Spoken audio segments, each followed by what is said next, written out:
সাবেক মন্ত্রী আব্দুল লতিফ সিদ্দিকী, ঢাকা বিশ্ববিদ্যালয়ের অধ্যাপক শেখ হাফিজুর রহমান কার্জন ও সাংবাদিক মঞ্জুরুল আলম পান্নাকে ডিবি কার্যালয়ে নেওয়া হয়েছে। বৃহস্পতিবার ঢাকা রিপোর্টার্স ইউনিটিতে মঞ্চ ৭১-এর আলোচনায় যোগ দেওয়ার পর তাদের অবরুদ্ধ করে রাখেন জুলাই যোদ্ধারা। পরে পুলিশে খবর দিলে তাদের নেওয়া হয় ডিবিতে। এই ঘটনায় মঞ্চ ৭১-এর কয়েকজনকে শাহবাগ থানায় নেওয়া হয়েছে।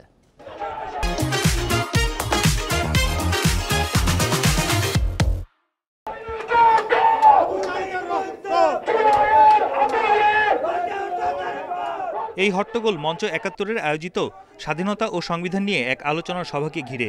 আওয়ামী লীগের সাবেক মন্ত্রী আব্দুল লতিফ সিদ্দিকীর এই অনুষ্ঠানে যোগ দেওয়া নিয়ে এর সূত্রপাত। আলোচনায় আরও যোগ দেন অধ্যাপক হাফিজুর রহমান কার্জন, সাংবাদিক মঞ্জুরুল আলম পান্না সহ অনেকেই। এ সময় লতিফ সিদ্দিকীর বিরুদ্ধে নানা স্লোগান দেন অবরুদ্ধকারীরা। তাদের অভিযোগ, আওয়ামী লীগকে পুনর্বাসন করার চেষ্টা করছেন লতিফ সিদ্দিকী। তবে নিজেকে জুলাই আন্দোলনের একজন সমর্থনকারী হিসেবে দাবি করেন তিনি। উনি কে, উনার পরিচয় কি, উনি কোন ধরনের লোক, এগুলো তো যথেষ্ট আপনাদের জানা আছে। নতুনভাবে এই ফ্যাসিস্টের দূষর খুনি হাসিনার যে দিল্লির প্রেসক্রিপশন এখানে আওয়ামী লীগ পুনর্বাসন করার ঠিকাদারি নিয়েছে, তার ব্যাপারে আমাদের কোনো আপোষ নেই। আমি ১৬ জুলাই বলেছি এই সরকারের পতন চাই।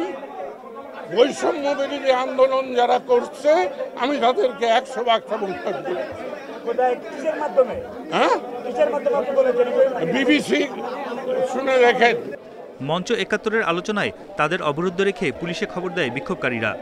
পরে পুলিশ এসে পরিস্থিতি নিয়ন্ত্রণে নেয়। লতিফ সিদ্দিকী, সাংবাদিক মঞ্জুরুল আলম পান্না, অধ্যাপক হাফিজুর রহমান কার্জন সহ বেশ কয়েকজনকে নেওয়া হয় হেফাজতে। আইনি প্রক্রিয়া অনুযায়ী পরবর্তী ব্যবস্থা জানায় পুলিশ। মিটিং করছিল, ওই খবর পেয়ে আমরা আসছি। আপনারা দেখছেন যে এরা মানে জনগণই আমাদের হাতে তুলে দিয়েছে। আমরা এখনো যাই না যে কে আসলে মুক্তিযোদ্ধাকে, আমরা এটা যাচাই বাছাই করবো। যাচাই করে যে লিগাল যে প্রসিডিউর হবে, আইনগত ব্যবস্থা, সেটা আমরা পদক্ষেপ গ্রহণ করব। আওয়ামী লীগ সরকারের মন্ত্রী ছিলেন লতিফ সিদ্দিকী। হজ নিয়ে বিতর্কিত মন্তব্যের জেরে মন্ত্রিত্ব হারান তিনি। বন ইবনে কামাল, ইন্ডিপেন্ডেন্ট নিউজ, ঢাকা।